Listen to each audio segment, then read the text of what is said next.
اللہ تعالیٰ کی نعمتوں پر غور کرنے سے اللہ تعالیٰ کے ساتھ محبت بڑھتی ہے۔ اللہ تعالیٰ نے ہمیں کتنی نعمتوں سے نوازا ہے، ہم گن بھی نہیں سکتے۔ ایک مرتبہ حرم میں ایک آدمی کو میں نے دیکھا، اس کے دونوں بازو اس کے کندھے سے کٹے ہوئے تھے اور وہ نماز پڑھ رہا تھا۔ یقین جانو اس کو دیکھ کے آنسو تھمتے نہیں تھے۔ میں سوچتا ہی رہا، یا اللہ، یہ اپنا چہرہ کیسے دھوتا ہوگا، یہ کھانا کیسے کھاتا ہوگا، یہ کپڑے کیسے بدلتا ہوگا۔ اللہ رات کو سوئے ہوئے اس کے جسم سے اگر کمبل اتر جاتا ہوگا، یہ کمبل کیسے اوپر پھر لیتا ہوگا۔ پھر اس وقت احساس ہوا، اللہ آپ نے جو یہ نعمت ہمیں بن مانگے عطا فرمائی، ہم نے اس نعمت کو گناہوں میں استعمال کر لیا۔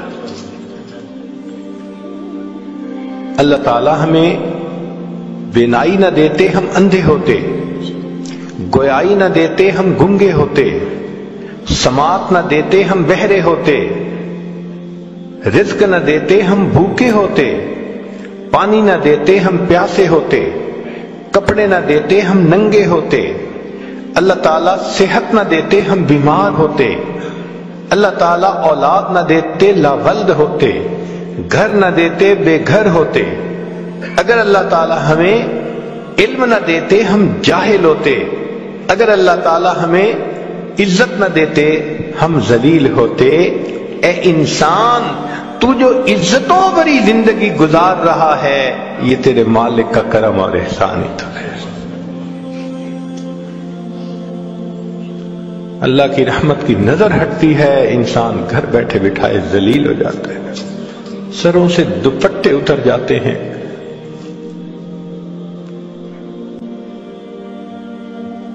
اللہ اکبر کبیرہ۔